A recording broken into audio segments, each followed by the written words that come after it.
She was just a struggling florist, terrified of hospitals, until the coldest surgeon in New York was forced to treat her. What began as hostility soon became the fight that would change both of their lives forever. Hello, my friends. Before we begin this amazing story, leave a comment telling me where you're watching from and how your day is going, all right? And don't forget to like the video and subscribe to the channel. The autumn rain fell over the Bronx in a relentless gray sheet, blurring the city lights into watercolor streaks on the grimy windows of Bronx General Hospital. Inside the main waiting room, the air was thick with the scent of damp wool, antiseptic, and the low, simmering hum of collective anxiety. Fluorescent lights, buzzing with a life of their own, flickered over rows of mismatched, bolted-down plastic chairs, casting a sickly, sallow glow on faces etched with worry and weariness. It was a place where time seemed to slow down, each tick of the clock on the wall echoing the silent, desperate prayers of those who waited. The atmosphere wasn't just heavy, it was a tangible weight, pressing down on the shoulders of every person who sat huddled in their coats, lost in their own private storms of fear and hope. Amidst this sea of quiet desperation sat Claire Maeve. At 26, she possessed a vibrancy that seemed almost defiant in the sterile environment. Dressed in a colorful scarf that contrasted sharply with the muted tones of the room, she was methodically tending to a small, wilting bouquet of freesias she had brought with her. Her fingers, nimble and sure, plucked the browning petals from the delicate blossoms, a tiny act of preservation against the overwhelming decay. This was her world in miniature, finding and nurturing beauty in places where others saw only neglect. She was the owner of a small, charming but financially struggling flower shop in a rapidly gentrifying corner of Brooklyn called The Wild Bloom, a name that reflected her own resilient spirit. But today, her quiet focus was a fragile shield against the rising tide of panic inside her. The very walls of this hospital seemed to whisper her deepest fears. It was in a place just like this, under these same flickering lights, that she had watched her mother fade away after a long illness. The battle had been fought with quiet dignity and lost with devastating finality, leaving Claire with not only a hollow ache in her chest, but also a mountain of quiet, debt that loomed over her every decision. The experience had forged in her a profound fear of hospitals, a visceral reaction to the smell of disinfectant and the sight of gurneys. She was only here because the migraines, which had started as a dull throb weeks ago, had recently escalated into a debilitating, blinding pain that blurred the edges of her colorful world, making it impossible to ignore any longer. Miles away, in a world of polished glass, hushed tones, and the faint scent of expensive cologne, was Dr. Aidan Finch. His domain was a pristine minimalist clinic on Park Avenue, and at 39, he was a titan within it. Dubbed the Scalpel of Park Avenue by magazines that catered to the city's elite, Aidan was a brilliant neurosurgeon whose precision in the operating room was the stuff of legend.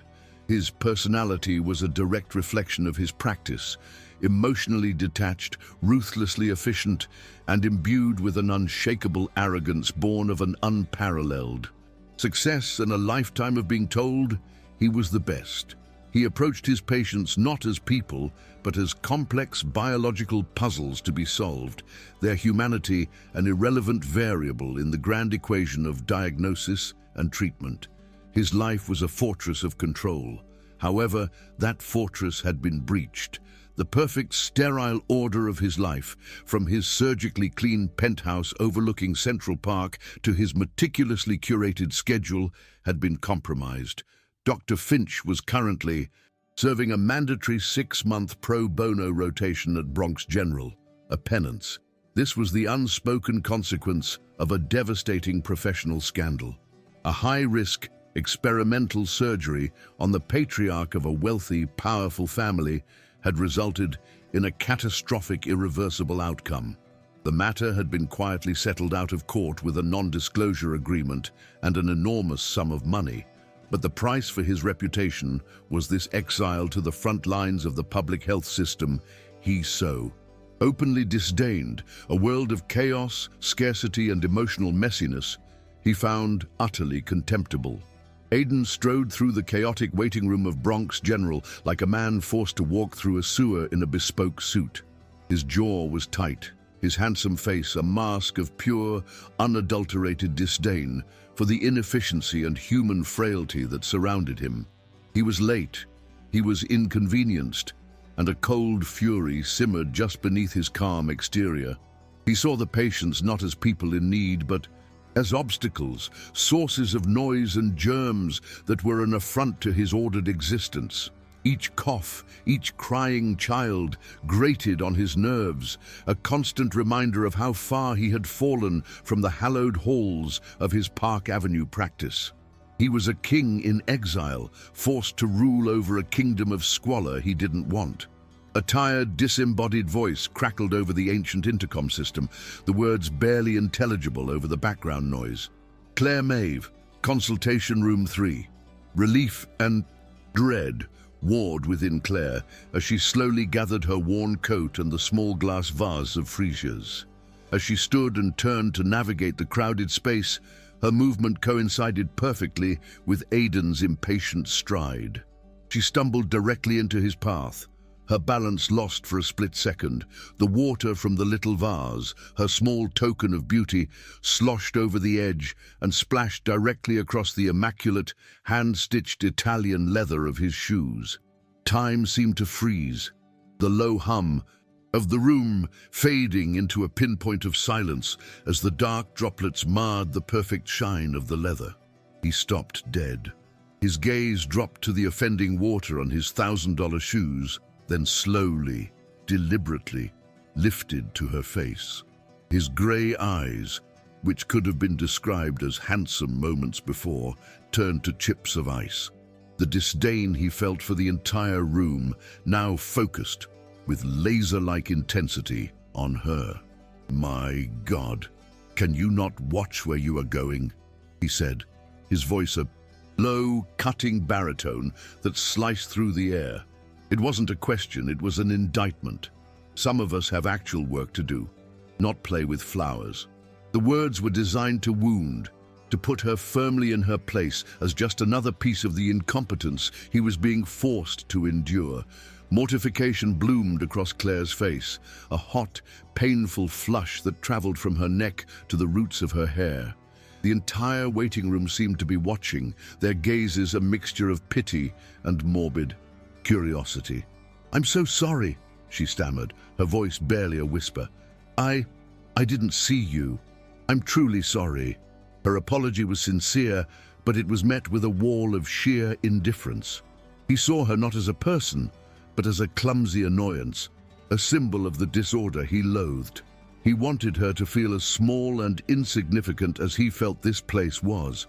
"Clearly," he clipped, the single word dripping with condescension.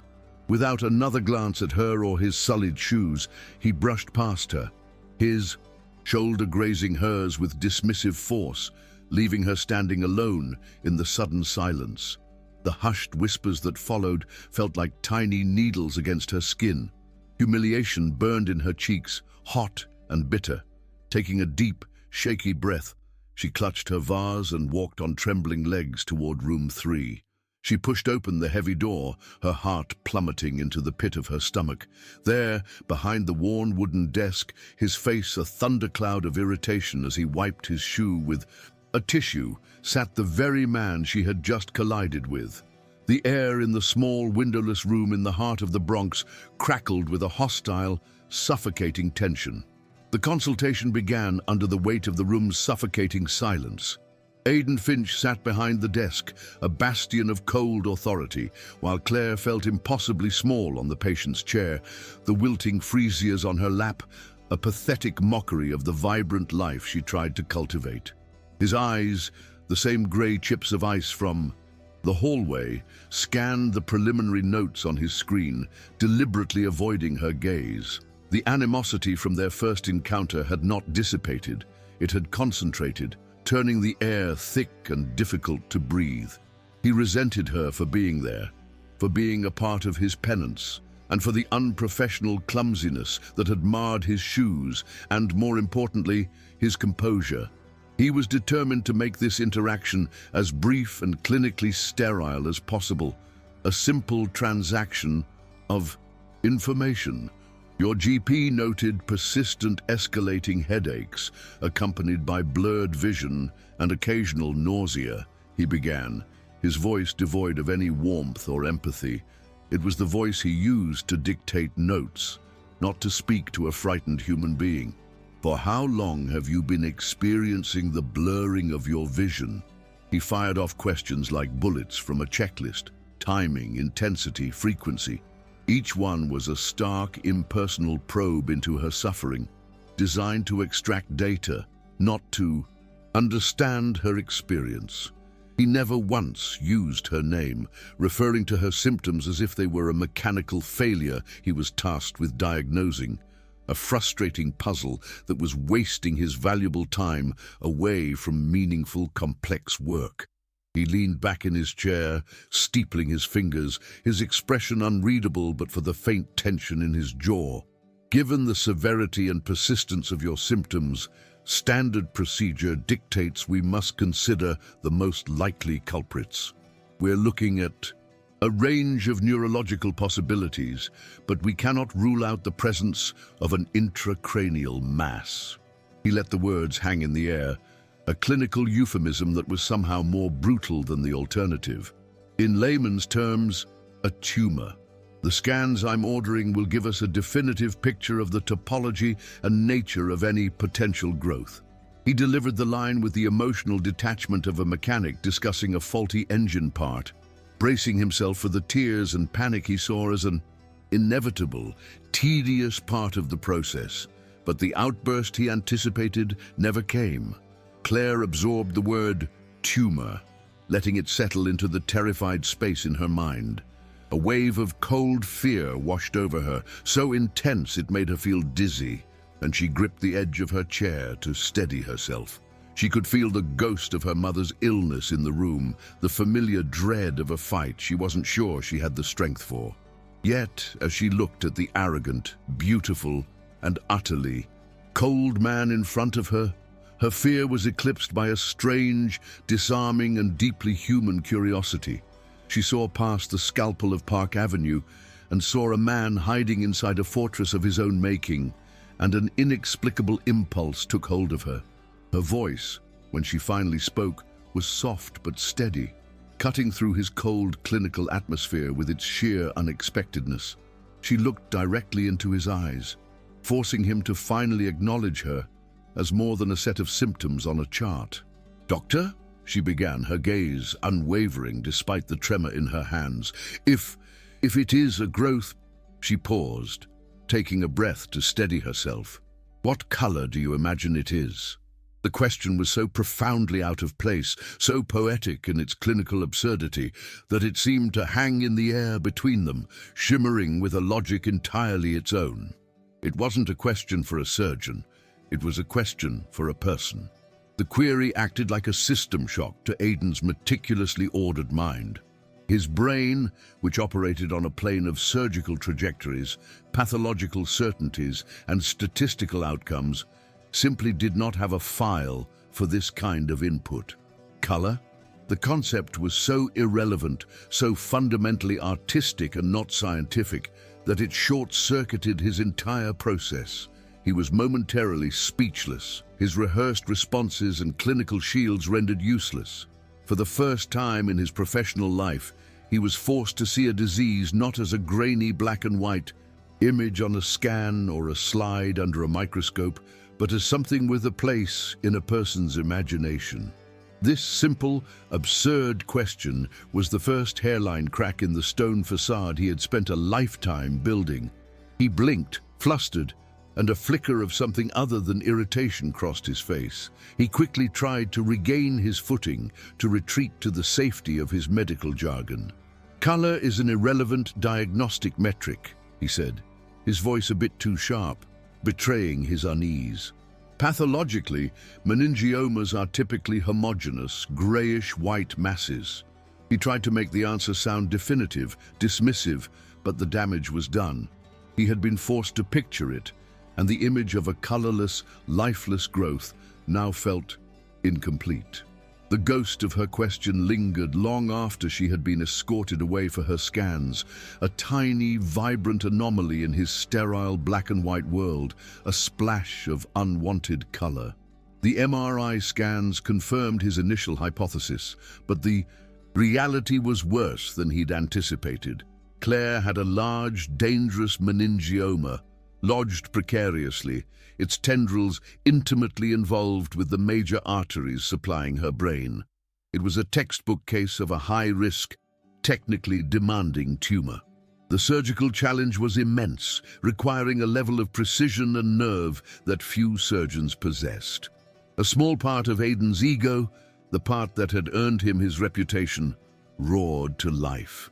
This was a puzzle worthy of his skills, a complex, beautiful problem that could, in a way, redeem him.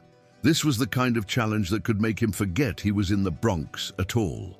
His interest in the case quickly spiraled into a full-blown obsession. He told himself, and anyone who asked, that his fixation was purely professional, a surgeon's necessary dedication to a uniquely complex case. He spent hours in his borrowed drab office, the glow of the monitor illuminating his face as he pored over her scans, mapping potential surgical corridors, running simulations in his mind. But if he was honest with himself, which he rarely was, he knew it was a lie. In the quiet hours of the night, when the hospital was still, he would find his mind drifting not to the tumor's vasculature, but to the memory of her face, the quiet strength in her eyes, and that ridiculous, haunting question about its color. This obsession began to manifest in ways that were a stark departure from his usual rigid protocol. He started making unscheduled visits to her ward long after his official rounds were over. He'd tell the charge nurse he was just monitoring preoperative symptoms, a flimsy excuse for his need to see her, to understand the person attached to the fascinating puzzle in his head.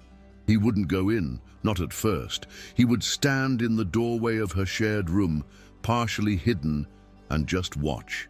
He felt like a spy, an intruder in a world of quiet suffering and resilience he had always held at arm's length.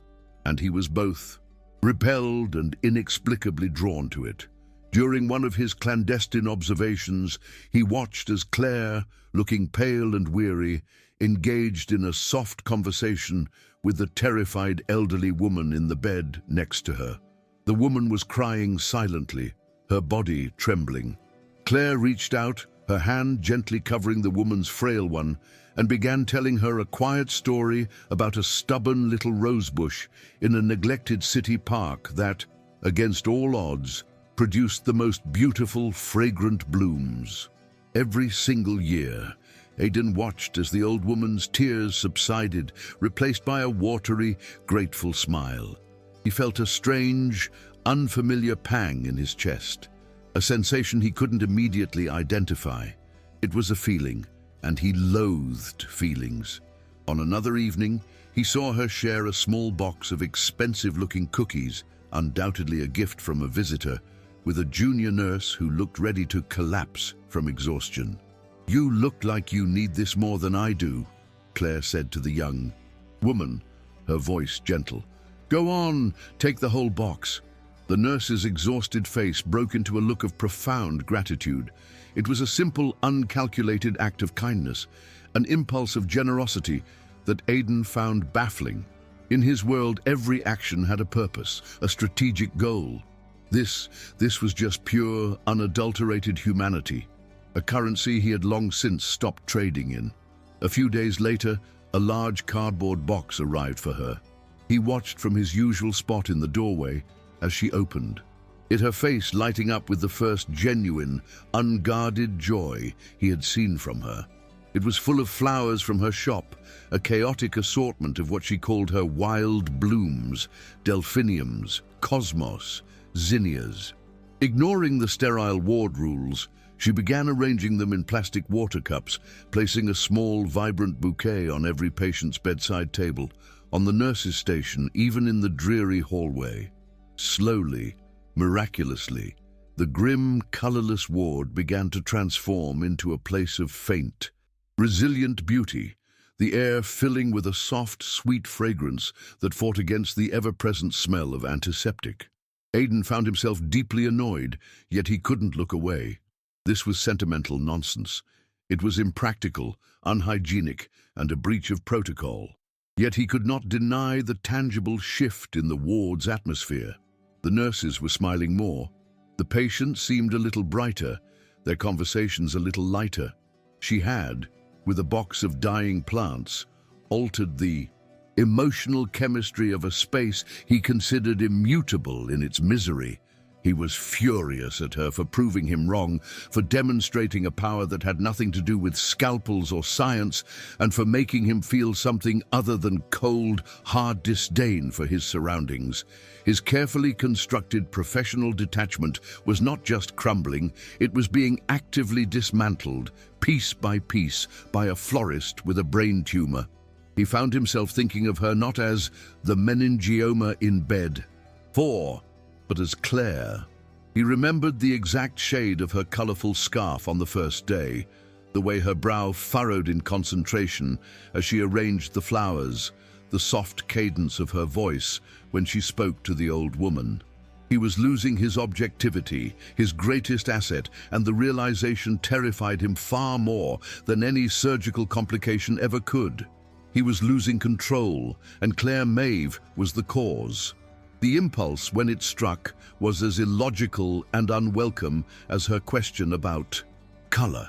He was walking home late one evening, striding past the upscale boutiques on Madison Avenue, when a flower shop caught his eye. In the window, displayed on a bed of black velvet, was a single, perfect and impossibly rare orchid, its petals a deep, velvety purple he'd never seen before. Without conscious thought, he entered the shop, the chime of the door startling him. Minutes later, he was walking out, the delicate, extravagant flower carefully boxed in his hands, his heart pounding, with a strange mixture of adrenaline and dread. The next day, he walked into her room, the boxed orchid feeling utterly conspicuous in his hands. He felt like a foolish schoolboy, his palms sweating. Claire looked up from her book, her eyes widening in surprise as she saw him. He cleared his throat, the sound unnaturally loud in the quiet room. "I was passing a research supplier," he began, the lie sounding clumsy and ridiculous even to his own ears. "I'm studying cellular resilience in non-native species. This is a specimen. You can hold on to it for me. Keep it hydrated." The excuse was so preposterous it was almost insulting, yet it was the best his flustered mind could conjure. Claire looked from the magnificent orchid to his tense, guarded face, and for the first time since she'd met him, she saw a crack in his armor, big enough to see the man hiding inside. A slow, genuine smile spread across her face, reaching her tired eyes and transforming them. She knew the excuse was a lie, a beautifully absurd one, and she understood the gesture for what it was: an apology, a peace offering, a connection. "Of course, Doctor," she said, her voice laced with a gentle amusement. "I'll take very good care of your specimen." In that moment, the dynamic between them shifted irrevocably. That small, ridiculous act of bringing her the orchid had opened a door. The gesture, so out of character for the cold surgeon, emboldened her. She no longer saw him as just the unfeeling demigod who held her life in his hands, but as Aidan, a man who bought rare flowers and invented terrible lies. She now felt she had permission to probe, to look behind the mask he wore so tightly. During his subsequent visits, which became more frequent and less clinical, she began to gently push back against his defenses, armed with a quiet curiosity that was far more disarming than any argument could be. Her first volley was deceptively simple. As he was checking her vitals on the chart, she looked at him thoughtfully. "So," she said, her tone light and conversational, "what does the great Dr. Finch do when he's not solving complex puzzles inside people's heads? Do you have any hobbies?" Or is your whole life just scalpels and scans? The question was direct, tinged with a playful challenge. It wasn't about her symptoms or her prognosis. It was about him, the man, and it was a territory he had long since declared off limits to everyone, especially his patients. He was taken aback by her audacity. Aiden's immediate instinctual reaction was to deflect, to retreat to the safety of his well-rehearsed persona. "My work doesn't leave time for hobbies," he stated, his voice returning to its familiar clipped tone. "Neurosurgery, at this level, requires total dedication. It's not a job, it's a consuming vocation." It was the same line he gave to journalists, to his father, to anyone who tried to get too close. It was his shield, his justification for a life devoid of personal connection, a life he had convinced himself was a noble sacrifice for his craft.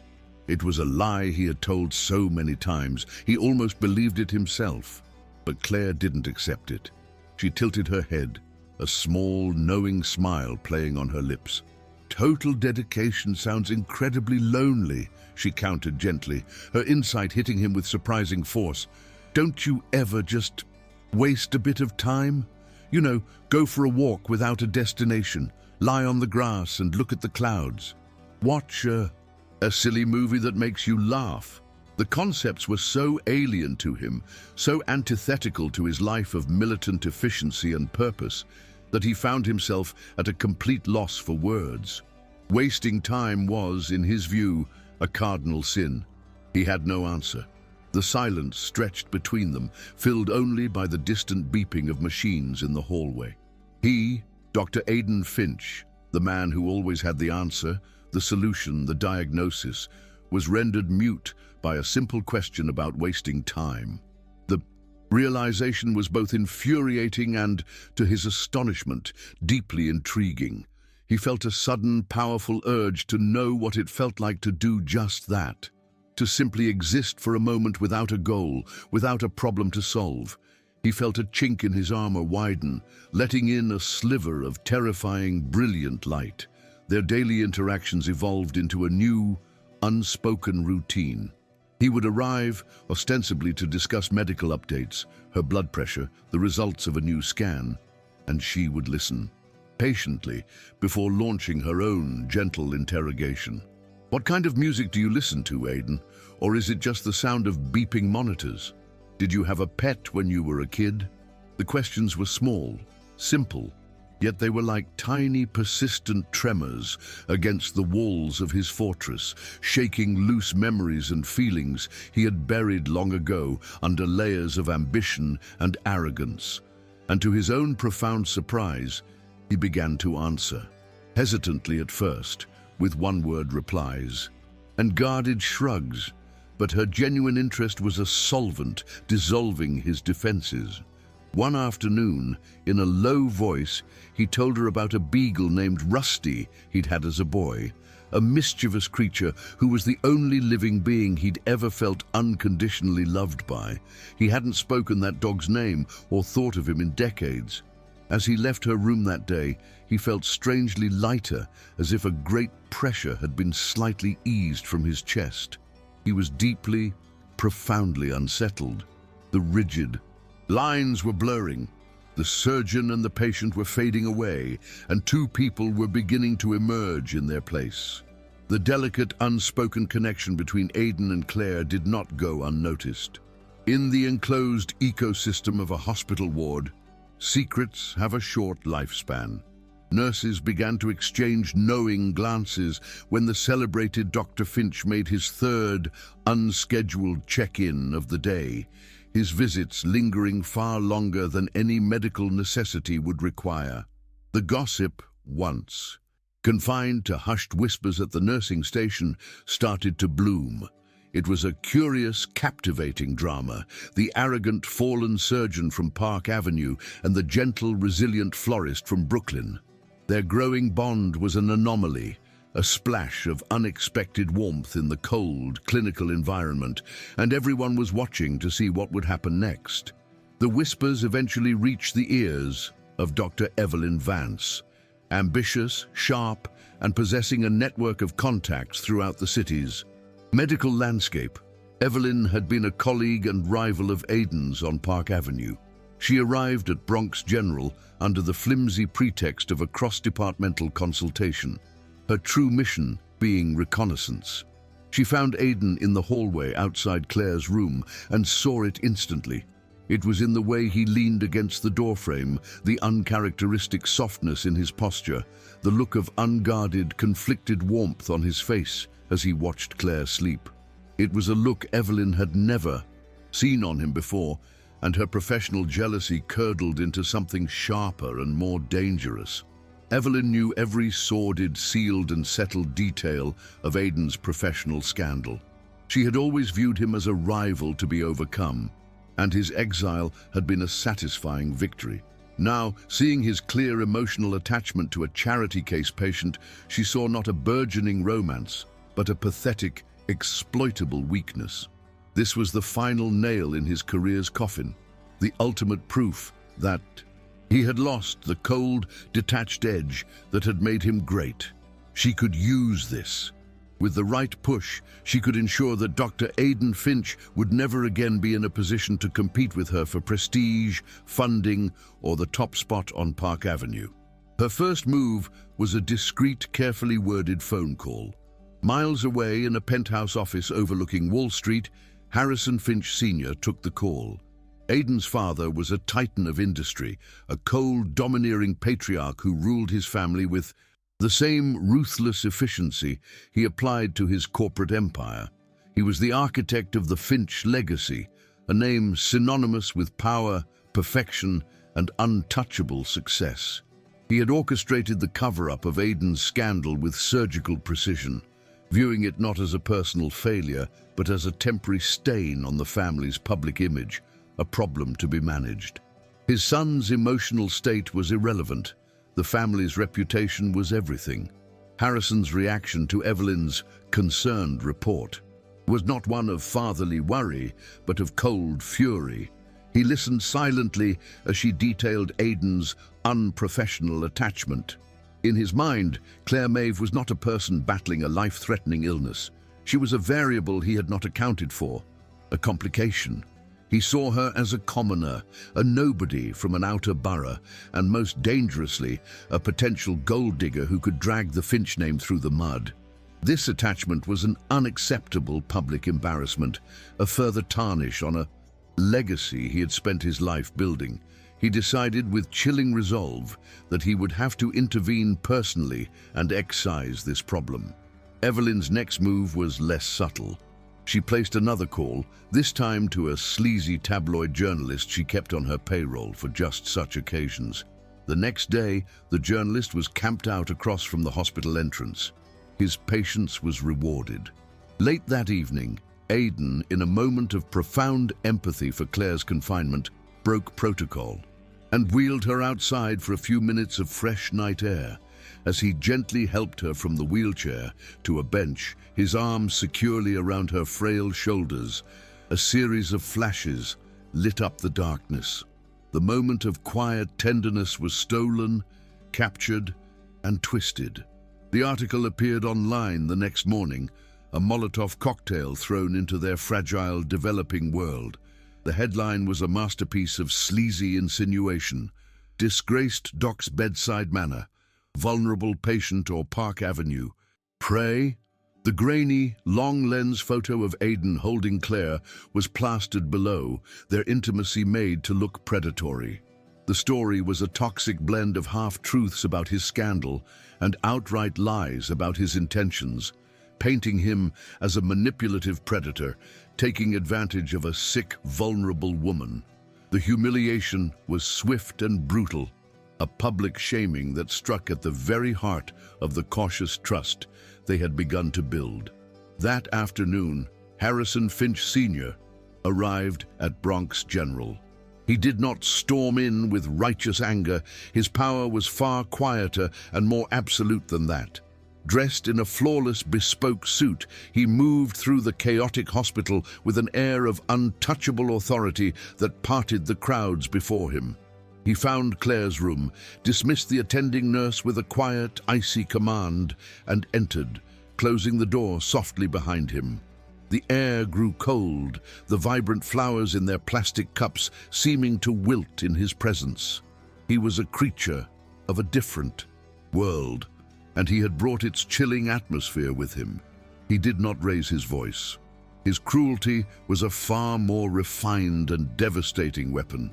He stood by her bed, looking down at her not with anger, but with a look of profound, condescending pity that was infinitely more wounding.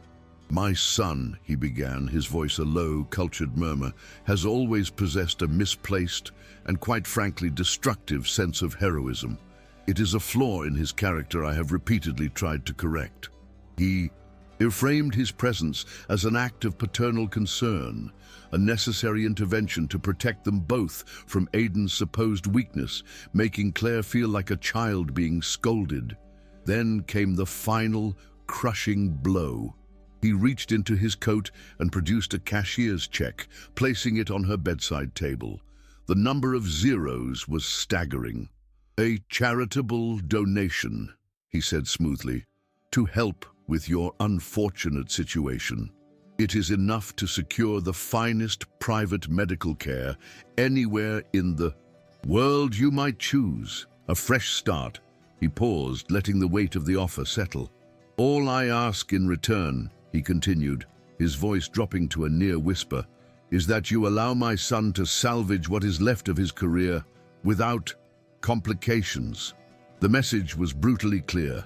Take the money and disappear from his son's life forever. The night before the surgery, the world felt off-kilter. The tabloid article, his father's visit, it had all thrown Aiden into a state of simmering rage and confusion. He tried to push it all down, to retreat into the cold, clean world of surgical planning, but the emotional chaos was too loud. Seeking refuge, he drove out to his father's sprawling, silent estate in Connecticut, a place he usually avoided. He told himself he was there to collect some old medical textbooks from his youth, to reconnect with the pure science of his craft. But he knew he was running, seeking solace in the one place he was least likely to find it. He found himself in his father's study, a room preserved like a museum to a bygone era of leather-bound books and patriarchal authority. As he scanned the shelves, his eyes landed on a small, locked rosewood box on a lower shelf. It had been his mother's. He'd seen it his whole life, but had never once seen it opened. A strange, powerful, and inexplicable impulse took hold of him, a need to connect with the one part of his past that felt pure. On a hunch, he checked his father's top desk drawer and found a small, ornate silver key. His hand trembled slightly as he picked it up. With his heart beginning to pound with a formless, rising dread, he knelt and unlocked the box. The scent of old paper and dried lavender filled the air. Inside, nestled amongst faded photographs and bundled letters, were several small, leather-bound journals. His mother's handwriting, elegant and precise, covered the pages. He picked up the last one, the one dated the year she had died, and opened it. The words on the page were a quiet testament to her final months, a story he had never heard, a truth he was not prepared for. His mother, he read, had not been healthy. She had been diagnosed with a rare degenerative neurological condition, one that was incurable and progressing steadily. She wrote of her quiet acceptance of her fate, her desire to spend her remaining time in peace, surrounded by the things she loved. She wrote of her husband's reaction, a violent, arrogant refusal to accept the prognosis from any doctor. He saw her illness not as a tragedy to be endured, but as a failure to be conquered. Every word on the page was a direct contradiction to the bedrock story of Aiden's life. The official narrative, the story Harrison had told a grieving 10-year-old boy, was that his mother had been killed instantly and randomly, the victim of a drunk driver in a senseless car crash. It was a clean tragedy, a cruel act of external fate that required no blame within the family, only grief. It had shaped Aiden's entire philosophy, teaching him that the universe was chaotic and that the only defense was cold, detached control. It was the foundational lie upon which he had built his entire emotional identity. The journals told the true, horrifying story. The car crash had not been a random accident. In the final entry, his mother wrote of her fear. Her husband, the great surgeon, refusing to let her die gracefully, was forcing her into the car. He was driving recklessly, frantically, racing against time, and her wishes to a clinic in another state for a last-ditch, futile, experimental treatment. He calls it hope, she wrote on the last page, her handwriting shaky. But it feels like rage. His father's hubris had put them in the car. His father's reckless driving had killed her. The world tilted on its axis and shattered into a million pieces. Aidan's entire being, his coldness, his obsessive need for control, his carefully cultivated belief that emotion was a dangerous variable that led to catastrophic error. It was all revealed as a pathetic shield. It was a defense mechanism constructed over a lifetime of lies, all to protect him from the devastating truth. His father's love was not a nurturing force, but a destructive, selfish arrogance that could not tolerate failure or loss. He was the son of a man whose pride had killed his own wife. Then came the final, sickening moment of clarity. As he stared at his own reflection in the dark glass of the bookshelf, he saw his father's face staring back. His desperate, obsessive need to fix Claire, to conquer her tumor with his brilliant hands, was not the heroic act of a dedicated surgeon. It was a terrifying note-for-note repetition of the same fatal hubris. It was the same arrogant refusal to accept human fragility, the same selfish need to win at all costs, the same dangerous belief that he, the great doctor, could bend fate to his will. His confidence, the very core of his identity, did not just crack. It was annihilated. He dropped the journal and looked down at his hands, the steady, gifted hands that had performed countless miracles, the hands he had always seen as instruments of perfect, precise healing. Now, in the dim light of the study, he saw them as tainted things, extensions of his father's dark legacy. They were not instruments of healing, but of desperate, selfish fear. They were the hands of a man doomed to repeat the sins of his father. He stumbled back, a low, guttural sound of despair escaping his lips. He was utterly hollowed out, a ghost in his father's house.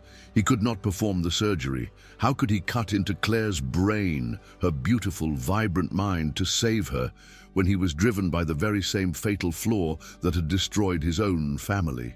He was no longer a healer. He was a curse, a carrier of a generational poison. The surgery was in less than 8 hours, and the scalpel of Park Avenue was broken beyond repair. Aidan arrived at the hospital in the pre-dawn gloom, a hollowed-out shell of the man he was. The confidence that had been his armor was gone, replaced by a raw, gnawing terror. In his hand, he clutched a hastily written letter, his resignation and a recommendation for another surgeon to take his place. He was walking towards the chief of surgery's office, his mind resolved. He could not, would not, operate. He was convinced his touch was poison, that his hands, guided by the ghost of his father's hubris, would inevitably slip. He believed that to step into that operating room would be to kill the only person who had ever seen past his facade, and he would rather destroy his own life than risk destroying hers. But Claire was awake. She had felt his absence the night before, a missing piece in the new rhythm of her days. When she saw his silhouette in the hallway, she knew instantly that something was terribly wrong. He looked like a man walking to his own execution. "Aidan," she called out, her voice a soft but steady anchor in the silent corridor. He stopped, his shoulders slumping in defeat, and slowly turned to face her. He walked to her bedside like a penitent, the terror in his eyes so profound that it took her breath away. He was completely, utterly broken. In a torrent of broken whispers, he confessed everything. The lie about his mother, the truth of his father's monstrous pride, and his paralyzing fear that he was doomed to repeat it. "I can't do it, Claire," he choked out, his own hands trembling violently. "I'm a fraud." In that moment, in the sterile, beeping quiet of the room, their roles reversed completely. She was no longer the patient, and he no longer the surgeon. She reached out and took his trembling hands in her own, her grip surprisingly firm. She was his anchor now, holding him steady in the storm that was threatening to tear him apart. "Look at me, Aidan," she insisted, her voice imbued with a strength that defied her own impending surgery. "I have never once needed the scalpel of Park Avenue. I don't need his perfect hands or his perfect record." She squeezed his hands, forcing him to meet her gaze. "I need you. Flawed, terrified, and human. I'm not asking you to be perfect in there tomorrow. I'm just asking you to be there. Your presence, just you being here. It's the only cure I've ever truly needed." Her words, a balm of pure acceptance, washed over him, extinguishing the fire of his fear. Her absolute faith in his flawed humanity was the absolution he never knew he needed. It was a gift that shattered the generational curse of perfectionism. It wasn't about his unerring skill. It was about his simple, human presence. That singular truth untethered him from the ghost of his father. Before scrubbing in, he made one call. Harrison Finch Sr. answered on the first ring. "I'm not you," Aidan said, his voice quiet but unshakable. "Her life is not a prize to be won. It's a life to be cherished." He didn't wait for a response before hanging up, severing the toxic inheritance forever. He walked into the operating theater not as a demigod, but as a humbled man. The surgery was a grueling 12-hour marathon of intense concentration, but his hands, once instruments of arrogant pride, were now guided by something new, a profound, humble duty to the woman who had saved him long before he ever touched a scalpel to her skin. Every precise movement was a prayer, every stitch a promise. And it was a success. In the weeks of Claire's recovery that followed, watching her regain her strength day by day, he felt his own purpose solidifying. He saw the system's failings with new eyes, the quiet desperation in the other wards, the fear of debt, the lack of human connection. His decision, when it came, felt like the most natural thing in the world. He formally renounced his lucrative, prestigious practice on Park Avenue, a move that sent shockwaves through the New York medical community. He liquidated a significant portion of his family's assets, divesting himself from the cold empire his father had built. With that wealth, he established the Maeve Foundation, a non-profit dedicated to a simple mission: providing world-class, accessible neurosurgical care and compassionate, holistic support for public health patients and their families. He began to heal his own fractured past by dedicating his life to building a more hopeful future for others. 1 year later, the scene opens on a cool, misty morning in the rolling green hills of Vermont. A small honeystone cottage sits nestled in the landscape, smoke curling gently from its chimney. The garden surrounding it is not a pristine, manicured space of rigid lines and perfect order.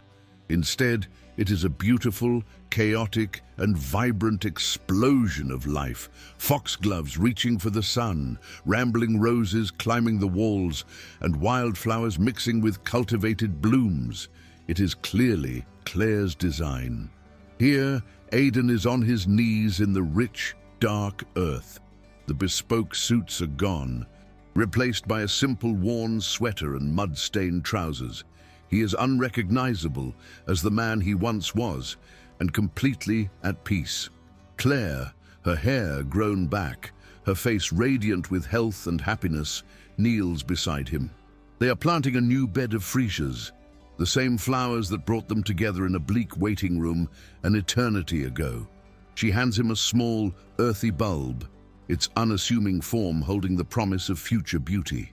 He holds it gently in his palm, studying it for a moment. Before looking up at her, his eyes filled with a deep, quiet and unconditional love that needs no words. He is no longer a man of pronouncements, but of soft truths. "I used to believe life was about precision," he says, his voice clear and calm, carrying on the misty air. "About perfect incisions, clean margins, and absolute control." He gently places the small bulb into the hole he has dug, covering it with the dark, rich soil, his hands no longer sterile instruments but tools of creation. "You taught me life isn't about that," he continues, looking at her with a gratitude that fills his entire being. "It's about getting your hands dirty. It's about planting something in the dark and having the courage to hope that it grows." Claire says nothing. She simply smiles, an expression of profound, shared peace. She kneels beside him in the dirt, placing her hand over his, their fingers intertwined in the soil. They don't kiss. They don't need to. The connection between them is as real and as nourishing as the earth beneath their hands. They are two souls who shattered against each other and then, piece by piece, helped each other rebuild something far more beautiful and resilient than what existed before. The camera pulls back slowly, leaving them together in their wild, imperfect, and magnificent garden. Two people who found life not in perfection, but in the rich, messy, and ever-hopeful ground. If this story moved you, leave us a like, subscribe, and share it with someone who needs to believe in the power of second chances.